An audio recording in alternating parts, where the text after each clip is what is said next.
பதிவு ஆனி மாத ராசி பலன்கள். முதலில் இந்த ஆனி மாதத்தினுடைய கிரக நிலைகளை பார்க்கலாம். சுக்கிர பகவான் மேசமனையில் வீட்டிருக்க இந்த ஆனி மாதம் 15ஆம் தேதி சுக்கிர பெயர்ச்சி, அதாவது 29/6/2025 அன்று சுக்கிர பகவான் ஆட்சி பலம் பெற்று ரிஷபமனையில போய் அமர இருக்கிறார். இந்த ஆனி மாதம் முழுவதும் சூரியனும் குருவும் இணைந்து மிதுனமனையில் வீட்டிருக்க போறாங்க.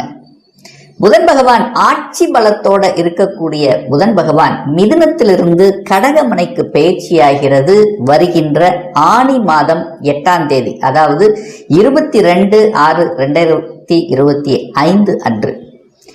சிம்மமனையில் செவ்வாயும் கேதும் வீட்டிருக்க கும்பத்தில் ராகு, மீனத்தில் சனி பகவான். சோ இந்த கிரக அமைப்புகளை வைத்துக்கொண்டு இந்த ஆனி மாதம் என்ன பலன், என்ன மாதிரியான மாற்றங்கள், திருப்பங்கள், என்ன மாதிரியான தெய்வ வழிபாடு இந்த மாதம் உங்களுக்கு உகந்தது என்பதை பற்றித்தான் இந்த பதிவில் நம்ம டீட்டெயிலா பார்க்க போகிறோம்.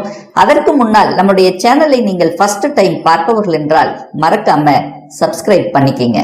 மிதுன ராசி அன்பர்களே, இந்த ஆனி மாதம் எப்படி இருக்கும் அப்படின்னு பார்க்கும் பொழுது உங்க ராசிநாதன் என்று சொல்லக்கூடிய புதன் பகவான் ஆட்சி பலம் பெற்று வலிமையாக உட்கார்ந்திருக்கார். அப்ப ராசிநாதன் சுகஸ்தானத்தின் அதிபதியான புதன் பகவான் வலிமையாக லக்னம் ராசியில இருக்கும் பொழுது வலிமை பெறுகிறது. அறிவு சூப்பரா இருக்க போகுது, அதாவது பேச்சு திறமை அழகா அற்புதமா இருக்க போகுது. சூரியனை போல ஸ்ட்ரெயிட் ஃபார்வர்ட் அப்படிங்கிற தன்மை உங்களுக்கு அதிகமாக இருக்கும். தன்னம்பிக்கை காரக கிரகமான அந்த சூரியனும் உங்க ராசியில் இருக்கிறது ரொம்ப நல்ல அமைப்பு. அப்ப தன்னம்பிக்கை பிறக்கும், எதையும் சாதிக்கலாம் என்கின்ற உணர்வு அதிகமாக இருக்கும். குருவும் கூட இருக்க, கடவுளினுடைய அனுகிரகம் உங்களுக்கு இருக்கு. தெய்வ சக்தியினுடைய துணை இந்த மாதம் சிறப்பு பெறும். குருமார்களின் ஆசீர்வாதம் உண்டு. பெரிய மனிதர்களின் தொடர்புகளும் உங்களுக்கு சிறப்பு பெறக்கூடிய ஒரு நல்ல மாதம். அதாவது கேந்திர அதிபதிகள் என்று சொல்லக்கூடிய, அதாவது 1-4க்கு அதிபதியான புதனும் 7-10க்கு அதிபதியாக இருக்கக்கூடிய குருவும் இணைந்து உங்க ராசியில் இருக்கிறது ஒரு அற்புதமான ஒரு அமைப்பு. அதாவது 1, 4, 7, 10 அப்படின்னா அதிர்ஷ்ட கேந்திரம் அப்படின்னு சொல்வேன். சோ அந்த வகையில் இந்த மாதம் சில திடீர் அதிர்ஷ்ட வாய்ப்புகளை பெற்றுத்தரக்கூடிய அமைப்புங்கிறது இருக்கிறது. உங்களை அவ்வளவு சீக்கிரம் யாராலும் வீழ்த்த முடியாது. ஏன்னா 4 பிள்ளர்கள் இணைந்து உங்களுக்கு அரணாக, பாதுகாவலராக இப்போ இந்த மாதம் இருக்க போகிறது. உங்க தனித்திறமையை வெளிப்படுத்துவதற்கு உண்டான ஒரு நல்ல மாதமாக மிதுனத்துக்கு நிச்சயமாக அமையும். தனம், பொருளாதாரம், குடும்பம் சார்ந்த விஷயங்கள் எப்படி இருக்கும்னா, தன காரக கிரகம் என்று சொல்லக்கூடிய குரு பகவான் உங்க ராசியிலேயே உட்கார்ந்திருக்கார். அப்போ 10க்குரியவன் தொழில் ஸ்தானத்தின் அதிபதியாக இருக்கக்கூடிய குருவும் உங்க ராசியிலேயே இருக்கிறதுனால தொழிலை எப்படி அபிவிருத்தி செய்யலாம், தொழிலை எப்படி வளர்ச்சி பாதையில நம்ம கொண்டு செல்லலாம் என்கின்ற ஸ்ட்ராட்டஜிக் பிளான் வகுக்கக்கூடிய ஒரு நல்ல மாதமாக இந்த மிதுனத்துக்கு இந்த ஆனி மாதம் அமையும். அப்போ பொருளாதாரம் நன்றாக இருக்க போகிறது, கல்வி சிறப்பாக இருக்க போகிறது. குடும்பத்தில் கொஞ்சம் அதாவது ஒரு கருத்து வேறுபாடு இருந்தவர் கூட ஒருவருக்கொருவர் புரிந்து கொள்ளக்கூடிய நிகழ்வுங்கிறது இந்த மாதம் சிறப்பு பெறுகிறது. குடும்பத்துக்கு தேவையான பொருள்களை வாங்கி மகிழக்கூடிய ஒரு மாதமாக இந்த ஆனி மாதம் அமையப் பெறுகிறது. முயற்சி ஸ்தானத்தின் அதிபதியாக இருக்கக்கூடிய, தைரிய வீரிய ஸ்தானத்துக்கு அதிபதியாக இருக்கக்கூடிய சூரியன் உங்க ராசியிலே உட்கார்ந்திருக்கார். அப்ப தைரியம், வீரியம், தன்னம்பிக்கை பெருகக்கூடிய ஒரு மாதம். அப்போ அந்த சூரியன் தன் வீட்டுக்கு 11ஆம் இடமான லாபஸ்தானத்துல உட்கார்ந்திருக்கு. அப்போ லாபத்தை அடையக்கூடிய, டிராவல் மூலியமாக லாபத்தை அனுபவிக்கக்கூடிய தன்மை இருக்கிறது. கேதங்கிற்கு பாம்பு ஒரு இடம் நிற்காது, ஓடிக்கொண்டே இருக்கும். அப்போ சிறுதூர பிரயாணங்கள் மூலமாக நன்மை பயக்கக்கூடிய ஒரு மாதமாக இந்த மிதுனத்துக்கு அமையும். புதிய ஒப்பந்தங்கள் சில தடைகளை கொடுத்திருந்தாலும் சில ஞான மார்க்கங்களை உங்களுக்கு நிச்சயமாக ஏற்படுத்தும். கேதங்க இருக்க, கேது 3ஆம் இடத்தில் உபஜயஸ்தானத்தில் இருக்கிறது ஒரு நல்ல அமைப்பு. சோ அந்த வகையில் நல்ல ஞானத்தையும் நல்ல அறிவையும் நல்ல போதனைகளையும் கற்றுக் கொடுக்கக்கூடிய அமைப்பு இந்த காலகட்டம் சிறப்பு பெறும். 4ஆம் அதிபதி சுகஸ்தானத்தின் அதிபதி தான் புதன். அந்த புதன் ஆட்சி பலத்தோட வலிமையா இருக்கார். அப்ப சுகஸ்தானம் நன்றாக இருக்க போகிறது அப்படின்னு அர்த்தம். ஒரு வீடு வாங்குவதற்கும் மனை வாங்குவதற்கும் உகந்த ஒரு காலகட்டமாக இருக்குமா அப்படின்னா நிச்சயமாக அமையும். இதுல மாற்று கருத்து இல்லை. ஏன்னா வீட்டுக்கு காரக கிரகமாக இருக்கக்கூடிய சுக்கிரன் லாபஸ்தானத்துல போய் உட்கார்ந்துருக்கார். அப்போ லாபஸ்தானத்தில் இருக்கக்கூடிய சுக்கிரன் 5ஆம் இடம் என்கின்ற பூர்வ புண்ணியஸ்தானம் அதிர்ஷ்டஸ்தானத்தை பார்க்கறதுனால திடீர் அதிர்ஷ்டமாக ஒரு வீடு அமையும், ஒரு நிலம் அமையும், அல்லது ஒரு வாகனம் அமையும். சோ இது என்ன நினைத்து கொண்டிருக்கிறீர்களோ அந்த சுகஸ்தானத்தை பெருக்கிக் கொள்ளக்கூடிய சில சந்தர்ப்ப சூழ்நிலைகளை உருவாக்கும். அதை கெட்டியாக பிடித்துக் கொள்வது இந்த மிதுனத்துக்கு சிறப்பு. தாய் சார்ந்த விஷயங்கள், தாய் வர்க்கம் சார்ந்த விஷயங்கள் சிறப்பு பலனை தரும். உறவுகள் சார்ந்த விஷயத்துல மட்டும் கொஞ்சம் விட்டு கொடுத்து அனுசரணையோட செல்லணுங்கிறத ஞாபகத்தில் வைத்துக் கொள்ளுங்கள். ஏன்னா உறவு அப்படின்னா இரத்த பந்தங்கள், சொந்தத்துக்கு காரக அர்த்தமாக இருக்கக்கூடிய செவ்வாய் அந்த கேதுவோட இருக்கிறதுனால சில தடைகள், சில எதை கொடுத்தாலும் கொஞ்சம் விட்டு கொடுப்பது சிறப்பு என்பதை ஞாபகத்தில் வைத்துக் கொள்ளுங்கள்.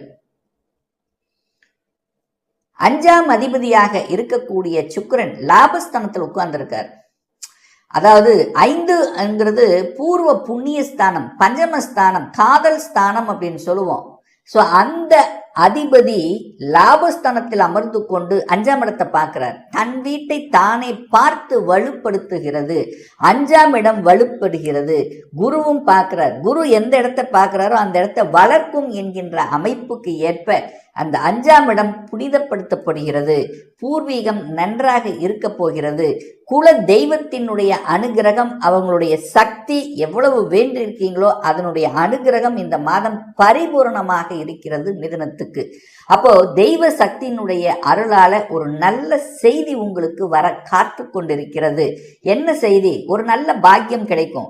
குழந்தை பாக்கியம், அது குறிப்பாக குழந்தை பாக்கியத்தில் பிரச்சனையோடு இருக்கக்கூடிய அந்த மிதுன தம்பதிகளுக்கு இந்த மாதம் கோச்சார ரீதியாக சிறப்பு பெறுகிறது. அப்போ குரு 5ஆம் இடத்தை பார்க்கிறார். 5ஆம் அதிபதியாக இருக்கக்கூடிய சுக்கிரனும் பார்க்கிறார்.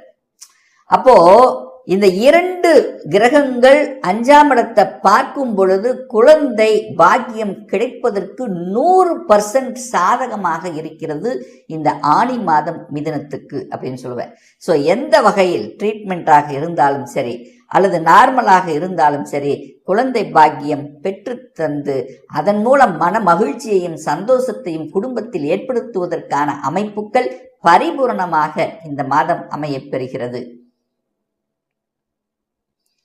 6க்குரியவன், அதாவது கடனை கொடுக்கக்கூடிய, நோயை கொடுக்கக்கூடிய அந்த கிரகம் செவ்வாய் போய் கேதுவோடு சேர்ந்து 3ஆம் இடத்துல உட்கார்ந்துருக்கார். அப்போ இந்த கடன் விஷயத்துல மட்டும் கொஞ்சம் கவனம், ஹெல்த் சம்பந்தப்பட்ட விஷயத்தில் கொஞ்சம் அக்கறை எடுத்துக்கொள்வது நல்லது. ஏன்னா 6ஆம் அதிபதி கேதுவோட சேர்ந்திருக்கு. அப்போ ஏதாவது ஒரு தொந்தரவு, ஒரு நொய்நொய்ங்கிற ஒரு சின்ன சின்ன தொந்தரவுகள் வந்து வந்து விலகும். சரியான உணவு கட்டுப்பாடு, ஏன்னா 6ஆம் இடம் என்பது உணவு, அந்த உணவு கட்டுப்பாடு அப்படிங்கிறது ரொம்ப முக்கியம் மிதுன ராசி அன்பர்களுக்கு. திருமணம் சார்ந்த சுப காரியங்கள் சார்ந்த விஷயங்கள் ஏற்கனவே ஃபிக்ஸ் ஆனது, அதை மும்முரமாக எடுத்து நடத்தக்கூடிய தன்மைங்கிறது இருக்கிறது. திருமணம் வேண்டா என்று சொல்லிக் கொண்டிருந்தவர்கள் கூட இப்ப திருமணம் செய்து கொள்ளலாம். அதுக்கான ஜாதகத்தை எடுத்து பார்ப்பது, இனி அதற்கான முயற்சியில் இறங்குவது என்கின்ற முன்னோட்டத்தை கொடுக்கக்கூடிய அமைப்பு இருக்கும்.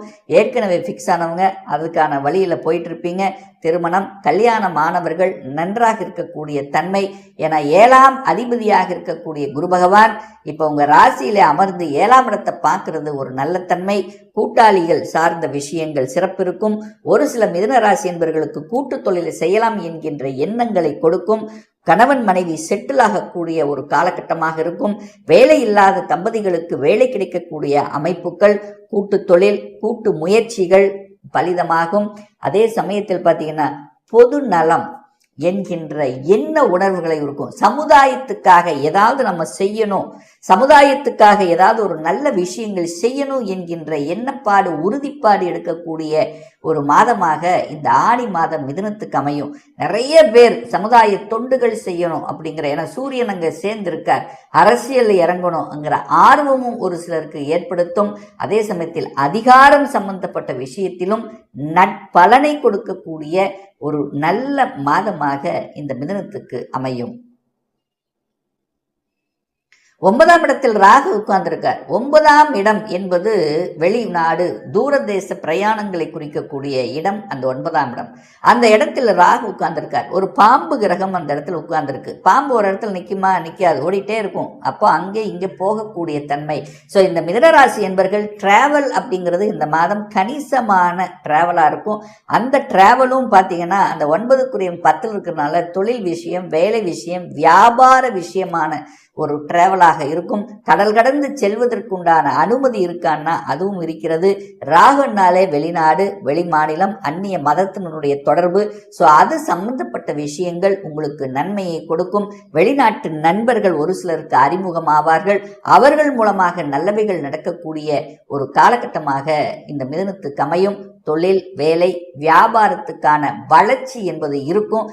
8க்குரியவன் 10ஆம் இடத்துல இருக்கிறதுனால தொழிலில் கொஞ்சம், வேலையில் கொஞ்சம் அழுத்தம், ப்ரெஷர் இருக்கும். ஸோ எந்த அளவுக்கு உழைக்கிறீர்களோ அதற்கு தகுந்த மாதிரி லாபங்கள் கிடைக்கக்கூடிய அமைப்பு. ஏன்னா 8க்குரியவன் 10ல் இருக்கும்போது 8ங்கிறது ஒரு வழி, 10ங்கிறது வேலை. அப்போ ஒரு வேலையில் ஒரு வழி இருக்கும். ஒரு 2 மணி நேரம் செய்ய வேண்டியது 3 மணி நேரம் செய்யக்கூடிய விஷயங்கள் கூட ஒரு சிலருக்கு ஏற்படுத்தலாம்.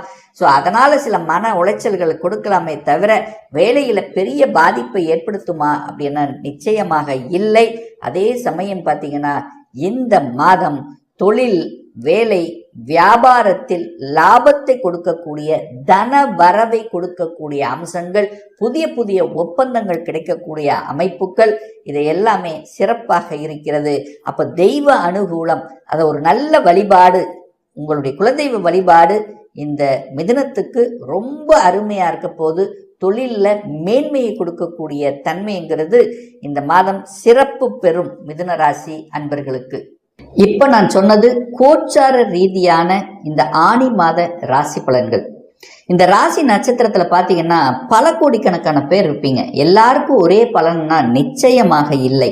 ஒவ்வொருத்தரும் டிஃபரெண்ட். ஒவ்வொருத்தருடைய ஜாதக அமைப்புகள் வேறுபடும், தசா புத்திகளும் மாறுபடும். அதற்கு தகுந்த மாதிரி உங்களுடைய பலன்களும் மாறுபடும். ஒரு